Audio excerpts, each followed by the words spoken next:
Welcome to the Heavy Duty Parts Report. I'm your host, Jamie Irvin, and in this special episode, we get to celebrate a milestone that has been several years in the making. Today, we publish episode 300.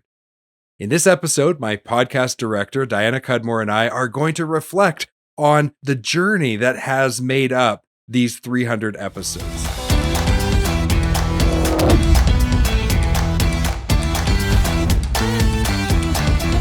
Without further ado, I'd like to bring our podcast director into the conversation. Diana, welcome back to the Heavy Duty Parts Report. Hey, Jamie, happy 300th birthday. 300 episodes. I'm so excited. You know, when I think back to when I prepared the first 3 episodes in preparation for the launch of the show on June 1st, 2019, I had no idea what was going to happen. And, the big question was, is anybody going to listen to a podcast dedicated to just the subject of the heavy duty parts industry? Well, I think after 300 episodes, we can conclusively say, yes, indeed. I think so. I mean, we have a core audience of over 20,000 people, which is just amazing that we've reached that many people in such a niche industry. I'm super proud of the work that we've done. Well, in addition to that, we're generating over 1 million impressions a month. You know, I think back to the first year, we got like 1 million impressions the entire year. And the second year, we doubled it to 2 million. And then the third year, we tripled it to 6 million. And then this year, we are knocking on the door of 12 million impressions in 2023. It was just an incredible year. Now we're in 2024 and this episode 300, it's a special moment in time. I thought we could take some time to kind of show people, maybe some people who have just recently found the show, they're listening to it regularly, but they don't really know the full story and the journey going back. So I'll take you back in time. It's 2019, and I am a sales account manager selling heavy duty parts, something I had done multiple times in my career. And I was having great conversations with manufacturing reps who I'd bring into the field, and we'd go talk to technicians, and we'd have awesome conversations. And I remember thinking somebody should record these and make them available to the industry. And that somebody was me. So I went to work and recorded the first 3 introductory episodes in preparation for the launch of the show, which happened on June 1st, 2019. And, episode 1 and 2, that was just a little introduction to me and my career, giving people a little bit of background on who I was. But episode 3 really did kick the show off. And that's where I talked about a subject that, as someone who sold parts, was a subject that I talked about a lot. And that was lowering total cost of operation and making purchasing decisions on heavy duty parts, not based on their purchase price, but on the impact on total cost of operation and cost per mile. That episode really did set the stage for the beginning of the Heavy Duty Parts Report.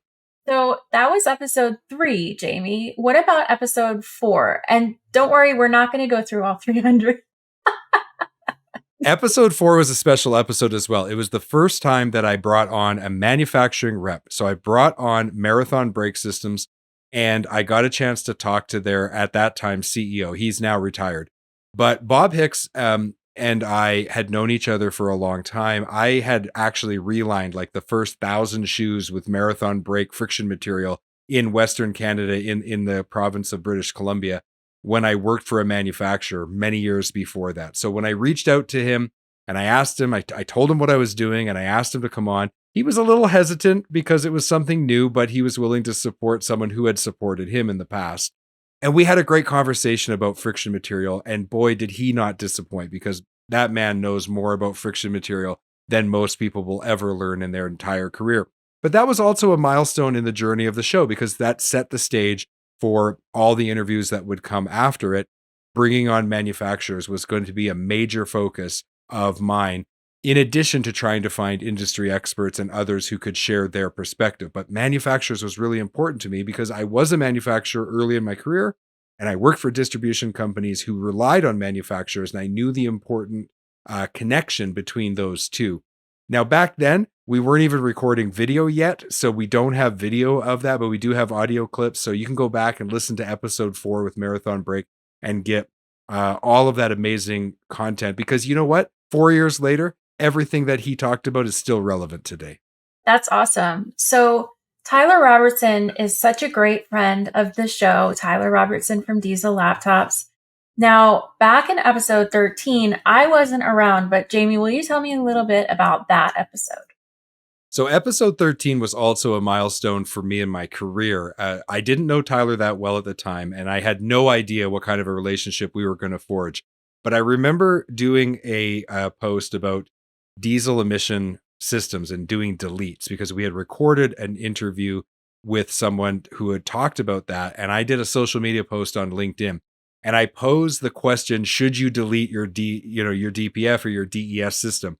And he basically responded on LinkedIn with like, no, you shouldn't, you idiot, because it's illegal. And then I responded and said something along the lines of, yeah, but now we're talking. And he was like, touche, my friend, touche. And so he looked up what I was doing. And the minute that he saw what I was trying to do with the heavy duty parts report, he reached out to me and said, I want to be on the show and I want to support you. And so Tyler came on the show for episode 13. We talked about his diagnostic tool company. What I didn't realize, and what I didn't realize was going to be so significant about that, is that was the first time a guest of the show afterwards reached out to me and asked if I would consult with them. And that was the birth of the Heavy Duty Consulting Corporation. Diesel Laptops ended up being my first consulting client. Only a few months after I did that interview with him did I quit my job and sign Diesel Laptops to a long-term contract. We ended up working with them for over 3 years. We helped them to pioneer diesel parts, and we went through many iterations of that software. And I was able to work very closely with them for a very long time. It was a wonderful opportunity for me personally in my career, but it also was the beginning of something completely different, which is the Heavy Duty Consulting Corporation, our company. Awesome. So let's skip forward to episode 27. We had MGM Brakes on the show. And Jamie, tell me a little bit about that. Okay, that was an important episode as well, because that was where we started to really focus on this subject of like, it's one thing to understand the concept of lowering total cost of operation, but it's another thing to practically be able to do it with specific parts. And as a salesperson, I had very successfully sold the MGM brake line. And I used to have this pitch where I had a little notepad and I would go to the hood of the truck and I would ask the person, how often do you change your spring brakes? And they would tell me, and usually it was like every year or every 12 to 18 months because they were buying the cheap ones. And how much do you buy the spring brake for? And, how many trucks in the fleet and how many axles? And I'd do the math right in front of them. And then I would show them that if they would only triple what they spend on the purchase price by buying MGM brakes, they could actually save $700 per axle per vehicle over a 4-year period. And I sold so many MGM spring brakes because of that pitch. And so I wanted to have them on the show to talk about what it is that makes that product so successful and why it actually does lower cost of operation. So that was a really important episode for me personally, because it was great to have them on the show and kind of give them support, but also to have them explain their value proposition to my audience, which was growing and growing and growing at that point. Great. So now we're at episode 51. That was the 1 year anniversary of the show, which means, Jamie, you only took 1 week off during that entire first year. Well, remember too, the first few months of that year, I was working full time. I was doing the show by myself at home in the evenings and on the weekends. And yes, it was a tremendous amount of work. And I did only take 1 week off. I believe it was around Christmas time or something like that. And I was completely a solo operation at that point. So yeah, we got to celebrate a 1 year anniversary. I actually do believe that in the not the entire year I was by myself, because if I remember correctly, I did hire Taryn Hohenson, who is still our audio video engineer today. I believe I hired him in the spring. So it was kind of getting to the 1 year anniversary mark. And I remember he's a young guy, 21 years old. He was a carpenter by trade, but he was very creative and he was a musician. And I knew him from my hometown. So I reached out to him and said, hey, do you want a job? And he goes, doing what? And I told him, and he goes, I don't know. So he started part-time. I trained him on everything I knew, and he started to support me as we approached that 1 year anniversary. But for the biggest part of that first year, yes, it was just me by myself. Wow. Wow. Wow. Wow. So, okay, let's skip to episode 62. Now, in episode 62, you interviewed someone from Hadley. And that is a really special episode. And we found that out very recently. Can you tell me why?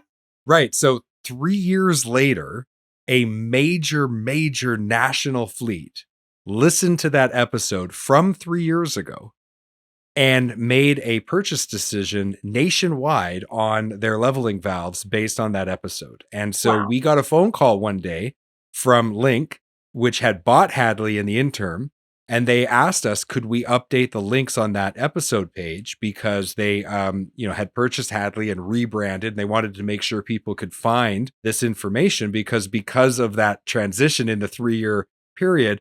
This national fleet had a bit of a difficult time finding the actual information, but what they heard in the podcast had convinced them. And so when I asked them what was going on, they told me the story. And that's just a testament to the value of being on the podcast. Because unlike social media, which has a very short lifespan, podcasts live for a very long time. They have what we call a very long tail. And so what we find is we find episodes from 3 and 4 years ago from our first season are still getting 3, 4, 5 plays a week every week. And so for Hadley, which then became Links, this is something that they're very happy they came on the show because 3 years later, not only had they had all of those people hear the message in the time between airing it and the 3 years, but then even 3 years later, it was still generating results for them on a nationwide level. How cool is that?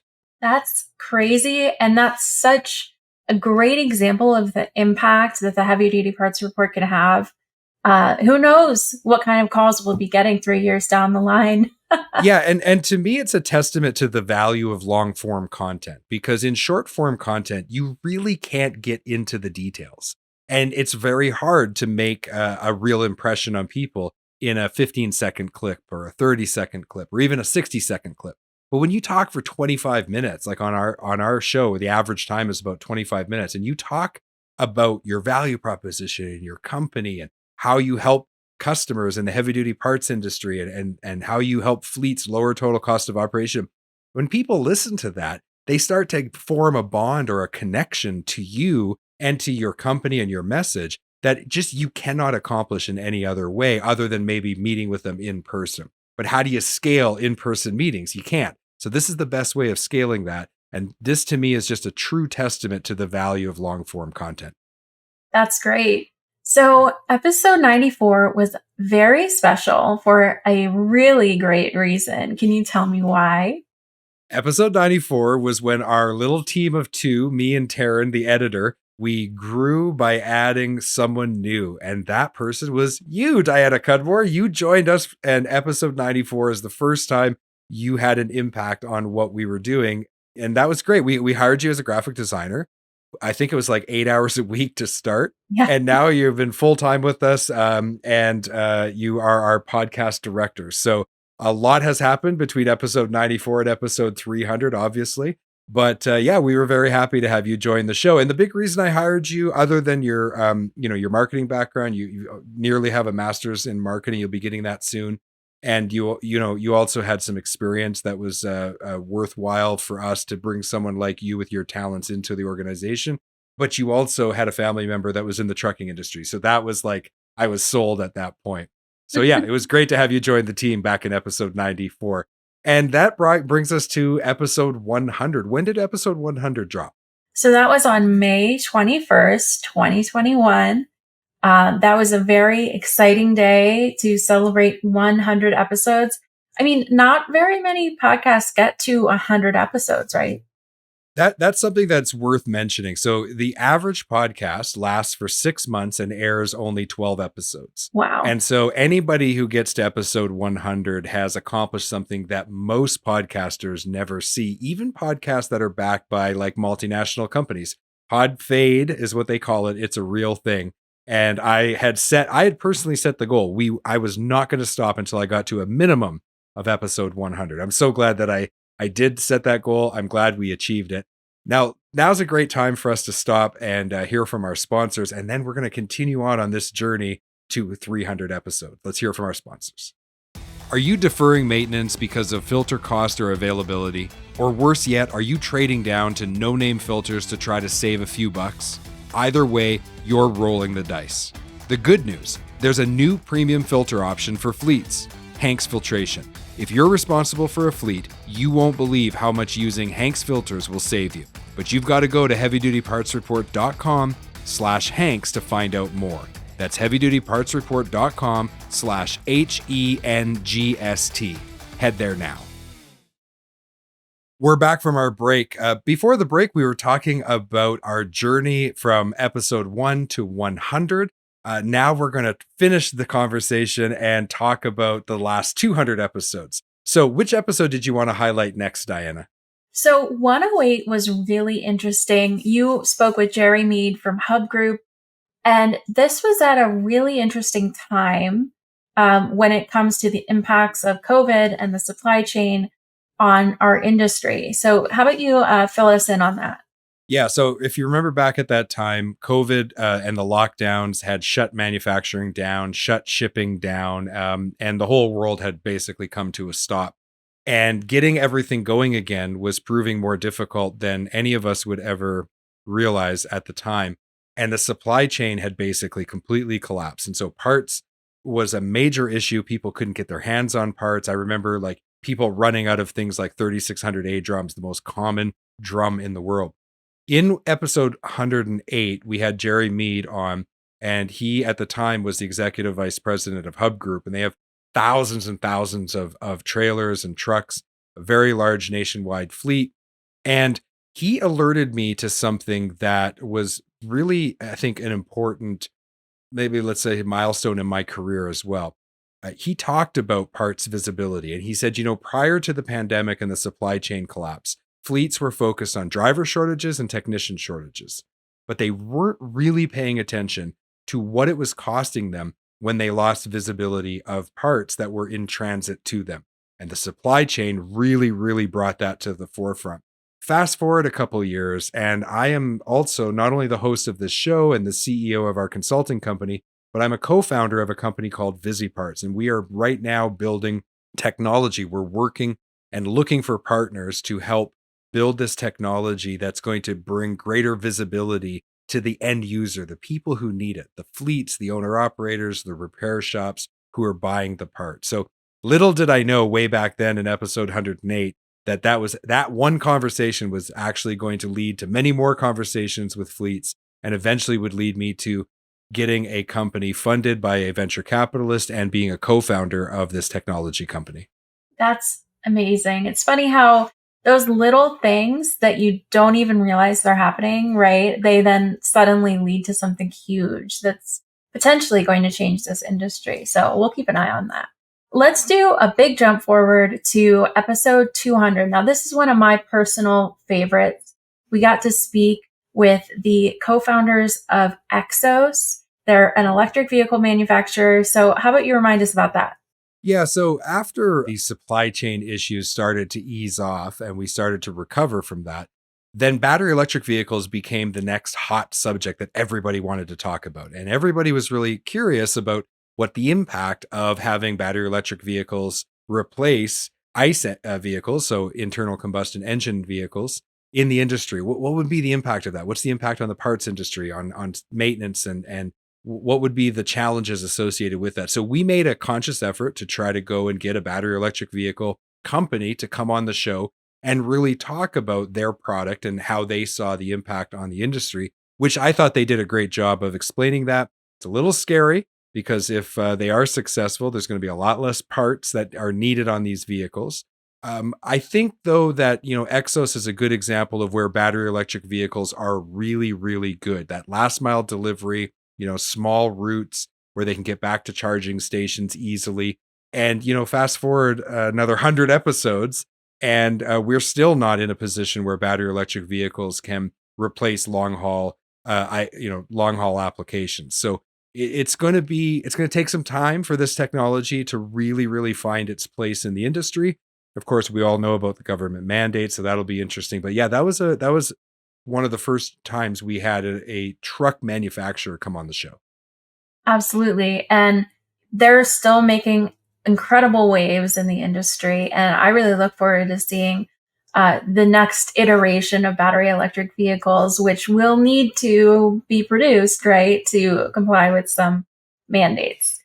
Yeah, the technology doesn't even exist yet to meet the next round of mandates, so it's gonna be interesting times. And I just read, I think that it was from ATRI, the American Transportation Research Institute, and they said that due to the increased weight of the batteries, for every 1,000 trucks that are on the road now, if all of them were to change to battery electric, we would need an additional 343. So that's what, like a third extra vehicles to deal with the same amount of capacity. It's just 34.3% more vehicles needed by wow. going to battery electric. That has an impact. I don't care what anybody says. That it's that has an impact on carbon emissions and yeah, this whole dream of getting to net zero is proving to be part a dream and maybe part a nightmare. We'll see how that plays out. We'll see. And maybe Yeah. by episode 500, we'll have Exos back on. We'll Yeah, see. that's right, and they can tell us all about what they're doing. No, and that's one thing I've learned talking about battery electric vehicles over the last 300 episodes many times. I've learned that there is a place for this technology and there is a place for it and we need it and we should pursue it and I think it's going to make an impact on our climate and but at the same time I think we need common sense regulations and mandates that are going to preserve our ability to support society at large and maintain a level of human flourishing that we've achieved thus far. We don't want to go back on that. Absolutely true. So let's talk about something that's really exciting. Wyotech are friends of the show. We had an excellent episode where Jamie, you got to tour their entire facility. So tell me about that. I'm so jealous that I didn't get to go. Well, first of all, by this time, and what episode number was that? That was episode 264. Right. So by this time, 260 plus episodes, we finally were able to have those COVID restrictions ease and travel became a lot easier. And I was able to start attending trade shows again and going to locations. And this is something I had always dreamed of doing when I started the show. So, yes, the Wyotech tour was great. It was part of the HDA Truck Pride annual meeting. I was there to attend that. And I got to go along to take this tour. And it had a big impact on me. I got a chance to interview Lauren, one of their students, and I'd been talking about how important it is for us to do more to bring young people into the industry. And so while touring the facility, I was overcome with this feeling of like, this is amazing what they've built here. This is exactly what the industry needs. And I need to do more than just talk about this subject. I need to actually take some action. Yeah, absolutely. Now, I just spoke with Cindy Barlow yesterday. She is our contact there. And she told me a little bit of information about how their diesel technician training works. So they have the basic diesel technician training, they then have advanced, and they also have a business aspect for those who maybe want to go into management. And having those three levels of training means that the people who are coming out of Wyotech are really like the creme de la creme of diesel technicians. And we want to support that. We want to put our money where our mouth is. And so, Jamie, will you tell me what we're doing to really support diesel techs at Wyotech and hopefully beyond? We'll see. Yeah, so we've established a scholarship for Wyotech students that is sponsored by the Heavy Duty Parts Report. And that scholarship will be awarded to two students in the next semester of 2024, which starts, I believe, in January. So we couldn't be happier to extend that scholarship. We hope to grow the number of scholarships we have available to those students exponentially over the next few years. So, corporate sponsors, anybody want to put their money where their mouth is, reach out to us and we would be happy to partner with you on expanding this initiative. Absolutely. I mean, it's so important to really make a tangible impact on this diesel technician shortage and make sure that even kids who might be or there are kids and adults who are going through the diesel technician training. Even students who might have a little bit more financial struggle to get through. We need to help anyone who has an interest in this industry to be able to get through that technician training. That's really important to both of us, Jamie. So I am absolutely thrilled that we're actually taking on this initiative. Yeah, I agree, and I think that just lowering the barrier to entry into the business, and capturing the hearts and minds of anybody who has interest in our industry is essential, not just on the repair technician side, but also on the parts technician side. So we're going to be looking for opportunities to support future parts technicians as well. But this is an exciting initiative. Very proud of the work that we've done there, and can't wait to start making a real impact in 24. So, what episode do we want to talk about next? So, Jamie, the right to repair is something that is super close to your heart and that you've been championing since the very beginning of the show. We've had episodes dedicated to right to repair on episode 117, 257, and 293, which was pretty recent. Jamie, tell me why right to repair is so important. So, right to repair is very important because having the manufacturers control who can diagnose and repair equipment, not just commercial equipment, your personal vehicle, your cell phone, heck, even your, appliances in your home. We cannot allow legislation to be put in place that precludes there being a independent service channel or an aftermarket parts channel for all of these different components. We need to control the things we buy. This concept that's floating out there that you're going to own nothing and you're going to be super happy. I absolutely categorically reject that. And so I've done everything I can as a Canadian citizen to promote right to repair in the United States. It's kind of funny. I'm Canadian, but I'm doing all this work to actively promote right to repair in the US because what happens in the US happens in Canada. It's just those two are in lockstep together. And so if you are a US citizen and you work in this industry, please listen to those interviews that I've done, click the links, submit the form. We've made it as easy as possible for you. Submit the forms to your representatives. It takes just a few minutes for your voice to be heard.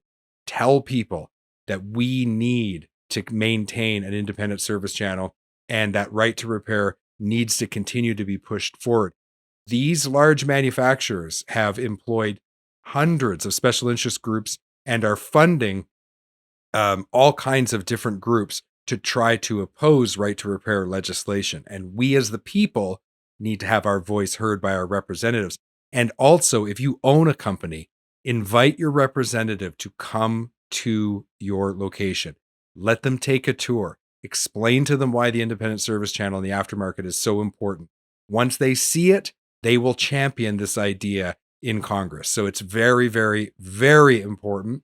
And please, if you're a US citizen, take this action because what happens here in the States is going to affect my country as well. So I can't do this. I am not a US citizen. I can't do it for you. I need you to do it. So that's very, very important. Absolutely. And one of the things that I learned from Edward Quo over at CVSN, he told me that a lot of Congress people, they just don't know. If they don't know what's going on with right to repair, with the independent service channel, and that it's being threatened, which is a source of economic growth for the country, right? And for their district, they need to know. And it's up to us, American citizens. I'm an American citizen. I am going to contact my representatives again, and I encourage you to as well. So back in, like you said, episode 293 was the last time we talked about right to repair. And that interview with Ann Wilson, she talked about a congressman who was very upset with his aide staff for not bringing this issue forward because once he found out how many of his constituents were affected by it, he wanted to champion right to repair. So the more people in the US who reach out to their representatives, the better, because they want to know about these issues and they're just unaware of them. Absolutely. Now, that conversation with Ann Wilson is a great example of our coverage of trade shows. Now, Jamie, I know that due to COVID, you weren't able to get to that many trade shows in the beginning, but thankfully, things have opened up in late 2021, 22, and 23.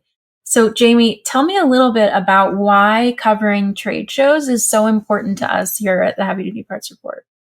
Well, yeah, not only was I not able to attend, but one time I thought I was going to be able to go, and then I got exposed to COVID and was not able to travel. So we had to have Tyler Robertson step in and be the guest host for that entire event. That was quite something. But he did great.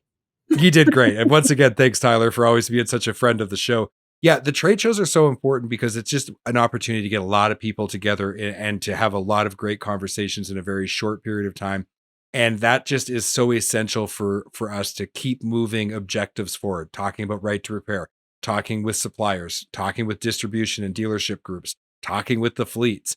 That conversation sparks ideas and opportunities and business development opportunities for the industry. And it pushes forward technology and helps us to orient ourselves as an industry to really understand the threats that are out there to our industry. So these shows are essential. And although we do a fair amount of our work remotely, you still need these shows. And I'm so glad to have been able to attend them over the last few years.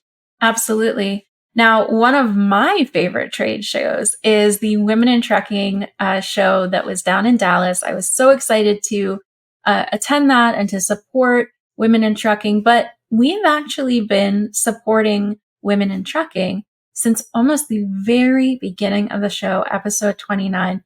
Jamie, how about you tell me about that conversation?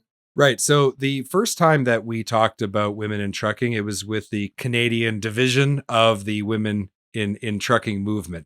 And there's definitely a US organization that really is front and center on this issue, but the Canadian organization represents Canadian women in trucking. And as a Canadian, I wanted to support them.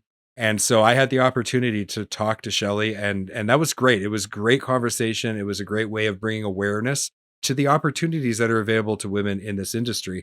And then later we got to continue that conversation with the Women in Trucking Association in the US.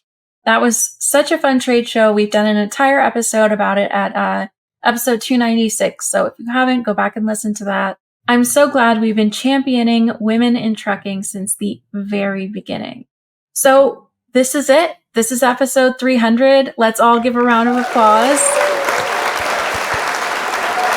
And thank you, Jamie, for taking me through the history of the Heavy Duty Parts Report. What's going to be new going forward from episode 301? Well, first of all, I wanted to take an opportunity to just thank our many, many guests, to thank our sponsors throughout the years. And without their support, we would not be able to have done what we've done. And then, of course, our audience, you who's listening every week, thank you so much for supporting us.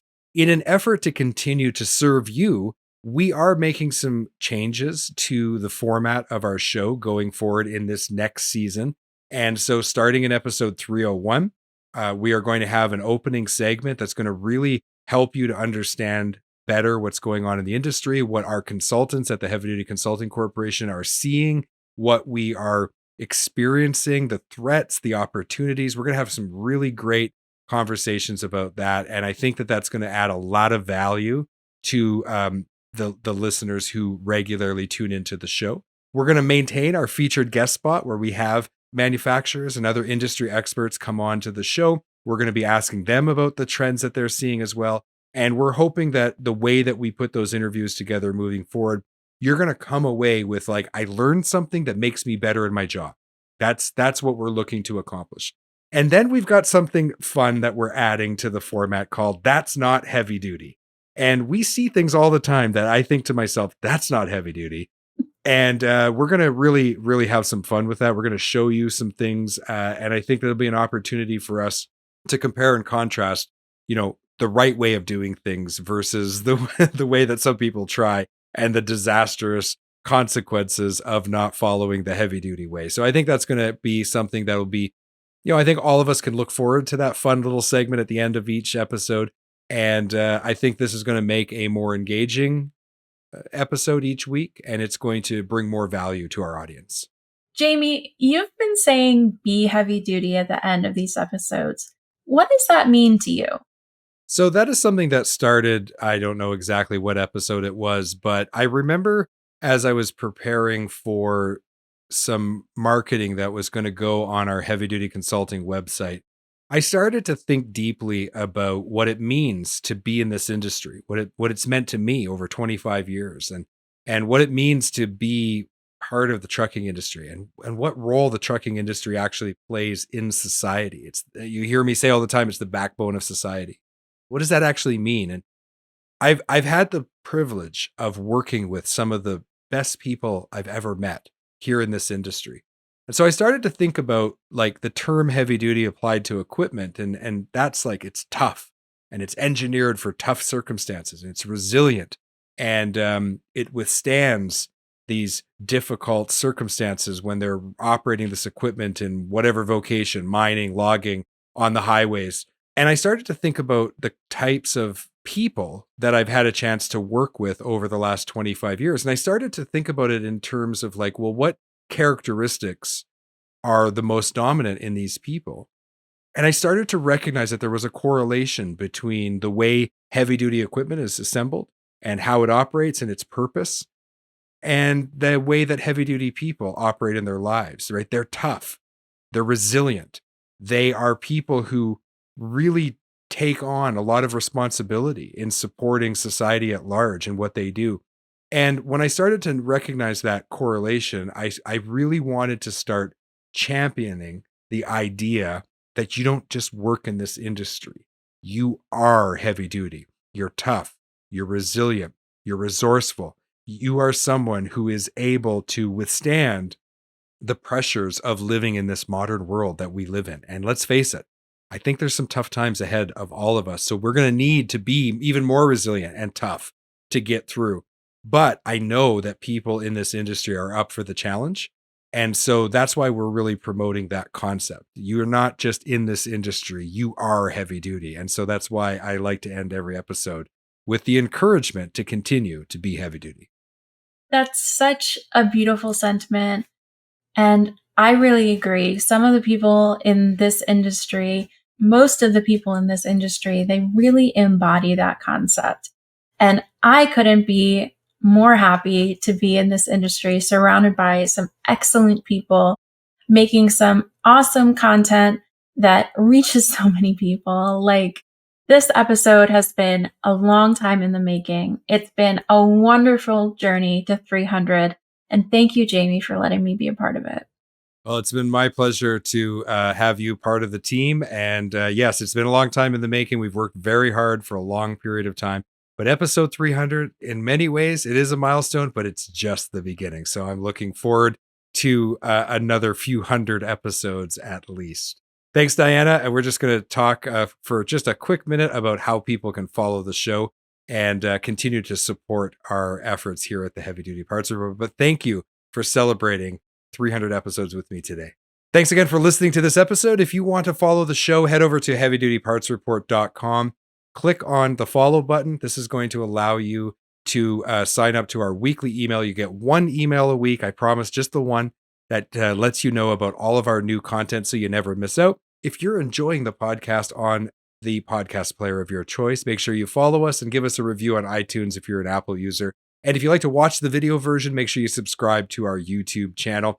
Thank you so much for your support over the last 300 episodes on the Heavy Duty Parts Report. We could not have done it without you. And as always, don't forget, be heavy duty.